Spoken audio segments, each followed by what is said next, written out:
Ayan mga buddies, ayan share ko lang sa inyo ang aming almusal for today.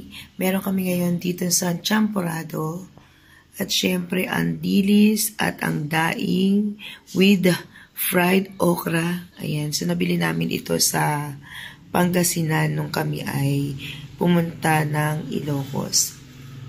At syempre, ayan, binigyan kami ng aking kapatid ng munggo.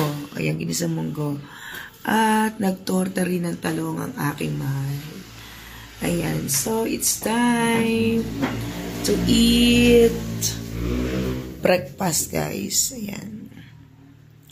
So, yum, yum, yum, yum. Naku, napakasarap nito.